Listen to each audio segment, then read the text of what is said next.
Yun, start na tayo ng ating ride for today.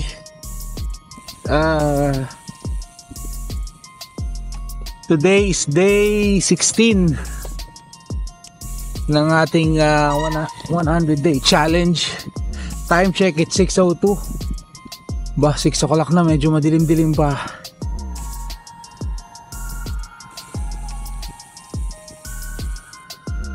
Maaga rin akong nagising ngayon. I woke up 3:45. Pero pagod ako yung sa ride natin kahapon. Medyo ang legs natin ay medyo sluggish. Saka alam mo yung sore yung muscle. Mahirap magpadyak. Kaya lang tayo, quick rest ride lang tayo. Monday rest ride tayo. So mga 1 hour ride, 20 to 30 kilometer ride. Si madam hindi rin hindi sumama si madam ngayon. Nahirapan daw siya, antok na antok pa daw siya. Napagod yata sa pagbablog kahapon.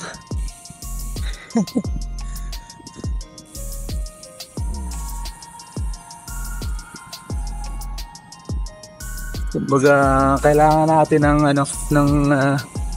matinding rest ride na talagang lang talaga. Uy, walang hams-hams Talagang siguro today and tomorrow baka lang tayo, short ride lang hanggang sa makarecover yung natin, yung katawan natin, kasi this challenge is long way to go. Ilan pa ba? 80 plus day, 84 days pa. Nasa ba tayo? Day 15, 16. Day 16 pala tayo. Day 16 pa lang. Not even half a month pa lang. Kaya matindi-tinding mindset ang gagawin natin dito at kailangan recover tayo in this next coming week. Siguro enough na yung today and tomorrow, mga short ride lang, and then balik na ulit tayo by Wednesday. Balik na ulit tayo sa 40 kilometer ride. Yun, let's go. Yun, pasok na tayo dito sa ating usual spot dito sa may Khalifa City. Maganda na ang weather. Ang weather ngayon hindi mo na nararamdaman yung yung bakas ng init yung singaw ng init. Wala na, talagang na talaga, change weather na talaga. Hindi pa siya talaga malamig na malamig, pero na siya, yung may lamig na talaga yung hangin niya. Talagang mga siguro 1 week pa pwede nang mag-jacket.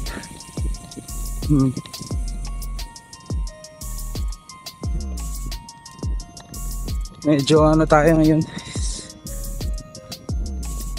chill lang. Kasi ang legs natin is hindi kailangan ipahinga ng konti. Masakit yung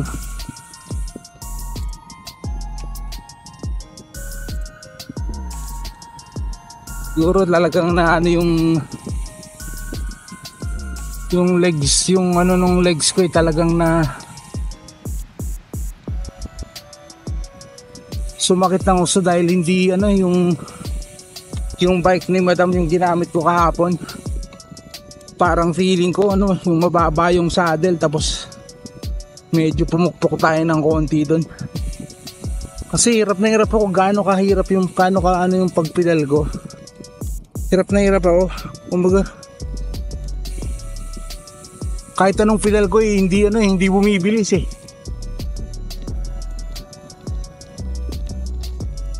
pagod na yung legs ko, hindi pa rin talagang bumibilis yung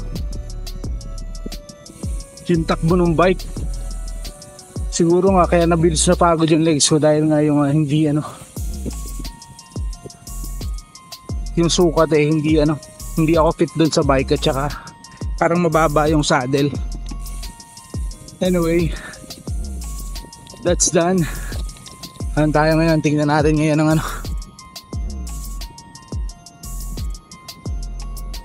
tayo, let's just recover from that. 2 days na 20 kilometers tayo, and then balik tayo sa 40. Yun, let's go. Yun, so far nakaka 10 kilometers na tayo. Kaya naman, pero mo yung ramdam mo yung hirap sa pagpadyak because of yung soreness nung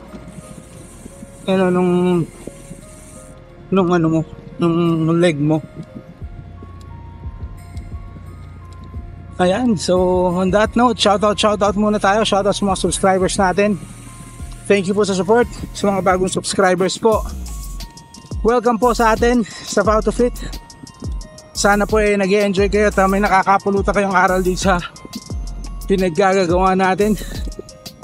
Siyempre shoutout sa mga suki natin dyan, sila Mr. and Mrs. Tatuyan Adventure, si Ma'am Antonio tsaka si Master Antonio tsaka si Ma'am Mary, sila Happy Pedal, si RJ Candelaria, Husky No Limit, si Feg Mike, si Boy Basic, Biker Disciple, si Enola Alon, B Merchi, si Romsky, si Ma'am Rochelle, sino pa ba, at sa inyong lahat. Pasensya na pag may nakakalimutan it's not about yung wala naman tayong favoritism, pero yung mga naaalala natin, yung mga madaling maalala dahil yung nagko-comment sila palagi and everything. So kung gusto nyo lang magpa-shoutout, message lang kayo o comment lang kayo, lagay nyo na rin kung saan yung lugar nyo para may shoutout natin yung mga kababayan natin dyan kung nasan man kayo. Ayun, so share ko lang yung experience natin yesterday. Kasi diba, I'm riding this bike for more than 9 months now. So itong bike ko is Java J-Air Fuku.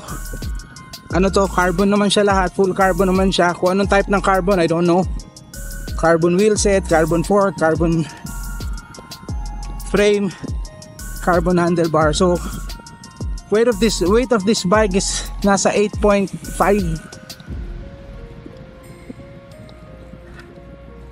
Kaya yun nga, yung magaan din siya kumbaga.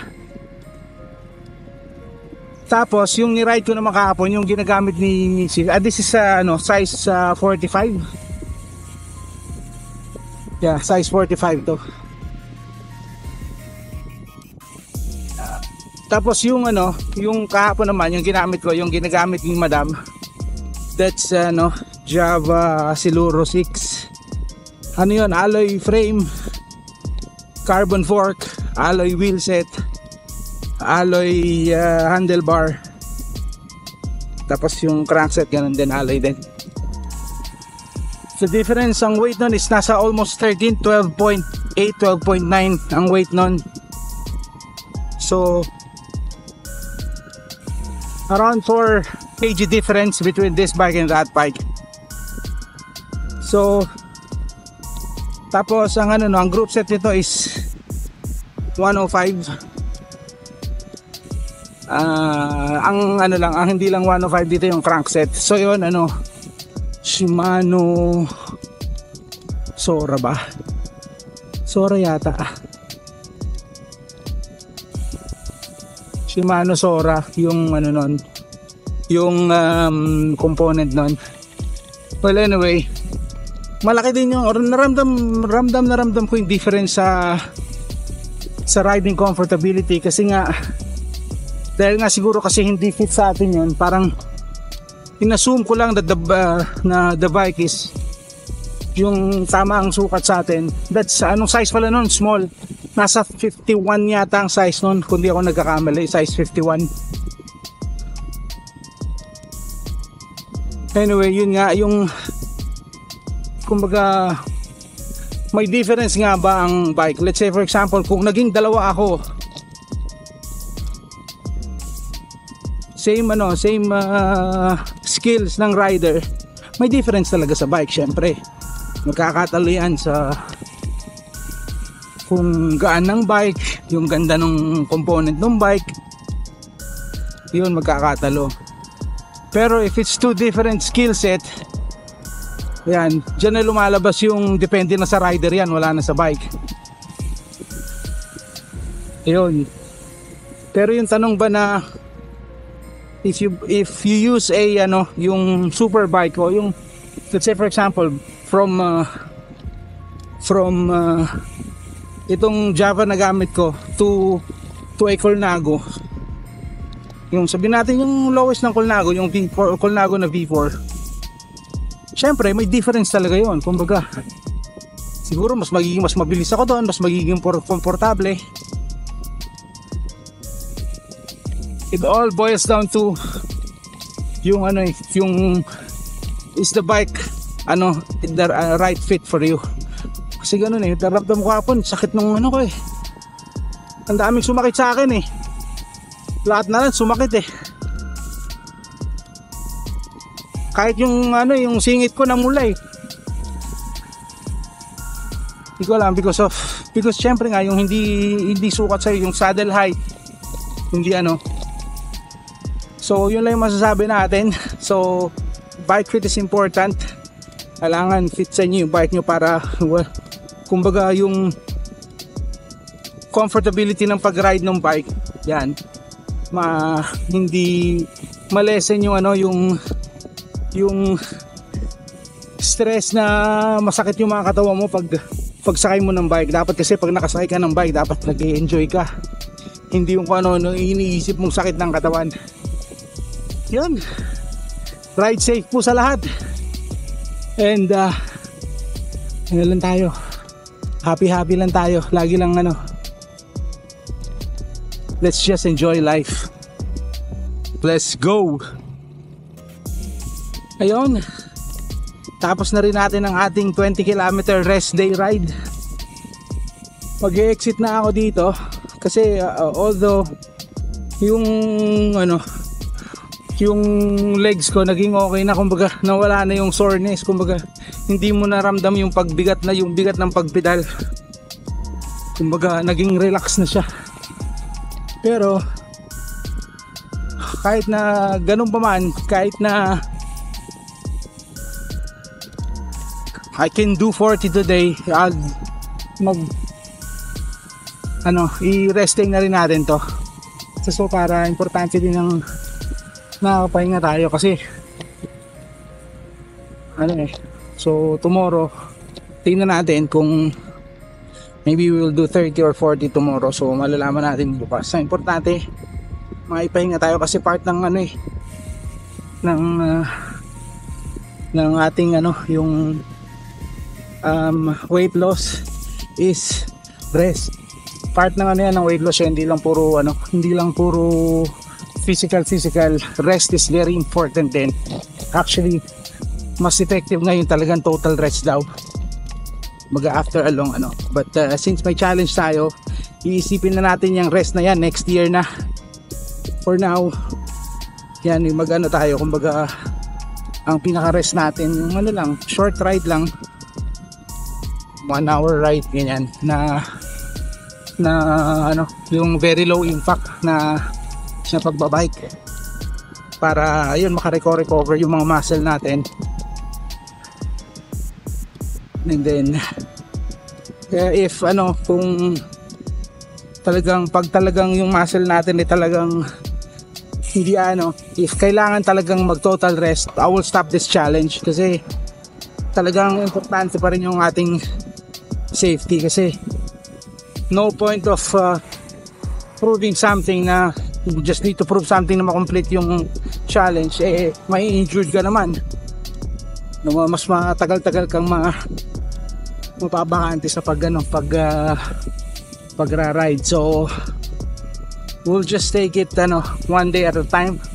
Tingnan natin if needed, kung kailangan ulit short ride bukas, kay short ride ulit, no problem. Kumbaga nothing is written in stones except the 10 commandments. And kumbaga hindi siya must. It's just I made this challenge just for me to motivate myself, to challenge myself to get out of the bed every morning. Yan yung pinaka point niyang 100-day challenge na yan. At saka it's just coincides dun sa ating magiging 1 year ng ating weight loss journey. Actually hindi siya 100 days until mga 97 lang yata or 95 days lang before our yung anniversary ng ating weight loss journey. Well, anyway, yun ang ating so day ba ngayon, 16. Kung saan nakakalimutan ko na rin yung araw. Day 16 is done. 20 km rest ride is done. Yun, so salamat sa mga subscribers natin na nakaabot dito at nagtsatsaga palagi. Maraming salamat po. And those who are not subscribed yet and are watching this, pa-subscribe na lang po. Please subscribe to our channel. It will be a big help for us.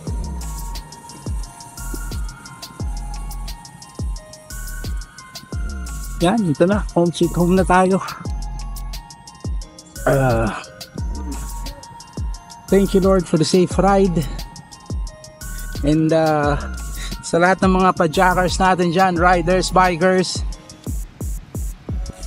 lahat ng nag-weight loss journey dyan, ride safe and good luck to everyone. God bless you all. Yan na, let's go. So if you find this entertaining, interesting, and helpful, please like, share, and subscribe. Let's go. See ya.